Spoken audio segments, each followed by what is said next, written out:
En nombre del Padre, del Hijo y del Espíritu Santo. Ofrecemos hoy la misa en honor de Santo Tomás Apóstol, cuya fiesta celebramos hoy, el 21 de diciembre,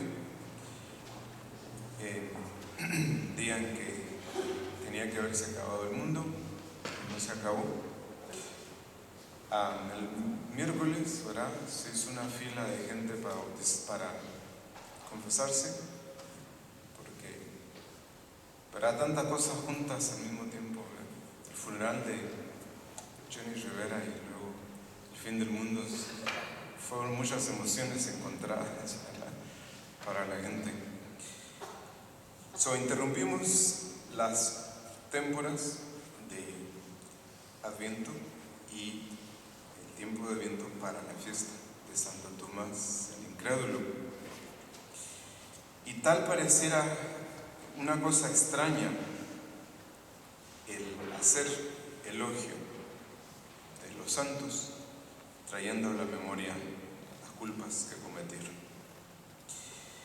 Entonces, así como Santo Tomás, ¿verdad?, entra en este grupo de los discípulos, y así como encuentra difícil él creer lo que pasó, así entramos también nosotros en esta vida.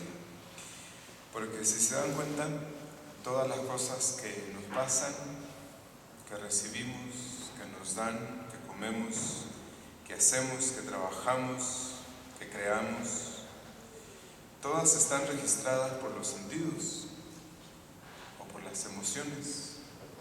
Tal forma que si hay algo que no lo registran los sentidos o las emociones, pues no lo creemos.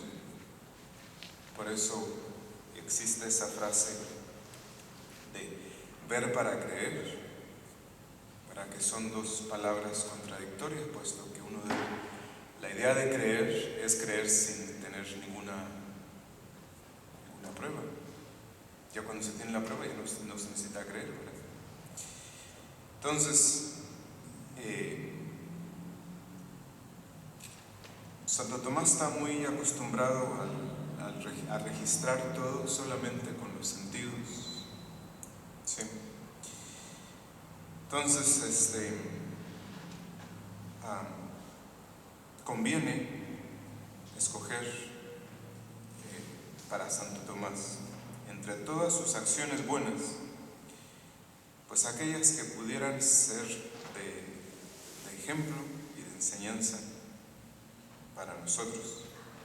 Porque de los santos podemos tener la tendencia a ocultar sus debilidades o sus pecados. Mas, sin embargo, ¿por qué ocultar que la mayoría de los santos fueron pecadores primero? Si con esto se demuestra que la gracia de Jesucristo fue la que los santificó, ¿sí? Entonces, ¿por qué no descubrir sus llagas para mérito del médico que las ha curado? Entonces, Santo Tomás es un hombre pobre, un pobre pescador, uno de los 12, y no les creyó a los demás, ni le creyó a Cristo. Sin embargo, todo se arregló y después de Pentecostés, él predica por toda Jerusalén y Judea, se va al oriente y, según la tradición, Santo Tomás bautiza a los Reyes Magos, y después a otras regiones, en la India, por ejemplo, donde muere el año 75. Entonces, hemos de considerar entonces que sin la fe ninguno puede salvarse. Es como el alma del justo que vive de la fe, que obra por la caridad. Dice San Pablo que Abraham no se justificó por las obras que realizó, sino por la fe con que hizo todo lo que hizo. Porque la fe sin las obras está muerta, dice el apóstol Santiago. Entonces, aunque hiciéramos milagros y las más rigurosas penitencias, aunque diéramos todo a los pobres, si nos falta la fe, todo es sin mérito y sin fruto. Entonces, ninguna otra cosa hemos nosotros de temer como el llegar a tener solamente una fe meramente especulativa, que es la que tienen todos los herejes y todos los condenados en el infierno. Sí, entonces, no tenemos temor en afirmar abiertamente que Santo Tomás fue primero pecador. Lo que se hace en el Evangelio es poner, lo que Santo Tomás hace es poner en duda el misterio central de la fe cristiana, que es la resurrección de Cristo. Entonces se opuso en primer lugar a aquella santa simplicidad de la fe que nos manda someternos a la autoridad y sujetar nuestro entendimiento y nuestra voluntad al peso de la palabra de Dios, sin querer penetrar en el fondo de los misterios ni andar en investigaciones vanas y curiosas. Entonces nosotros no hemos de buscar la satisfacción de la curiosidad, sino el ejercicio de la fe. Sí, hagan de cuenta que Santo Tomás llegó a creer por mera curiosidad, no como producto de la devoción. ¿Sí?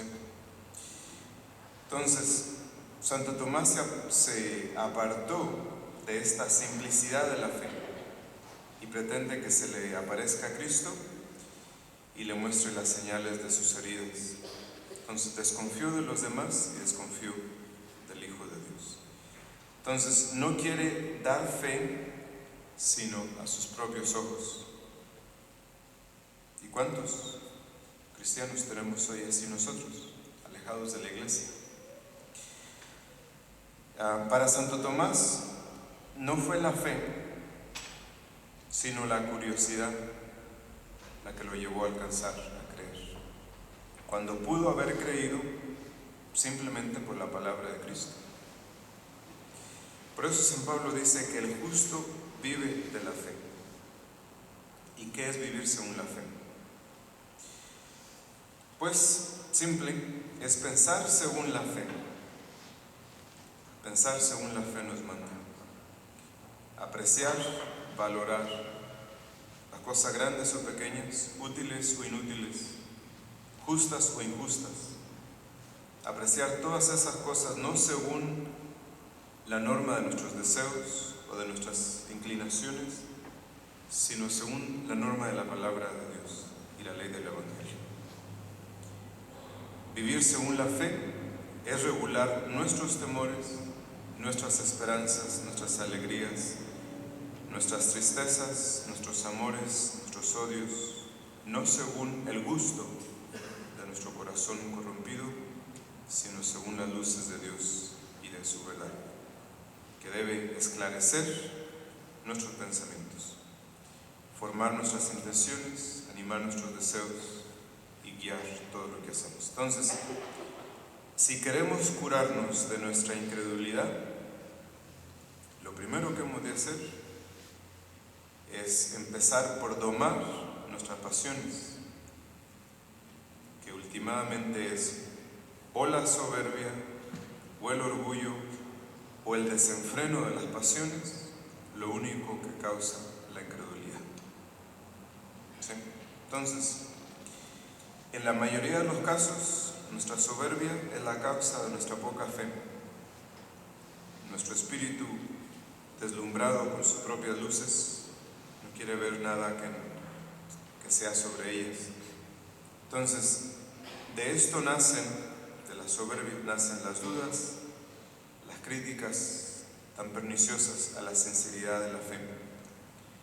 Por ellas han perdido actualmente todo su valor las tradiciones más fundadas o las verdades más antiguas, tal forma que para la inmensa mayoría de los católicos modernos todo se ha vuelto opinión, el propio juicio o el propio criterio se ha constituido en juez. Y así es como comienzan todas las herejías. Primero la soberbia y luego después el espíritu crítico de todo, el propio juicio. ¿Sí? Entonces, nuestro Señor por eso dice, cuando entra con los discípulos, la paz está con ustedes. Porque el principio de la paz comienza con la simplicidad de la fe en Dios. Es decir, creer sin ninguna garantía.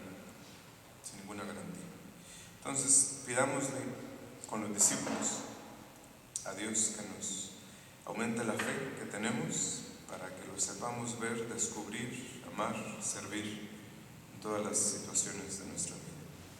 En nombre del Padre, del Hijo y del Espíritu Santo.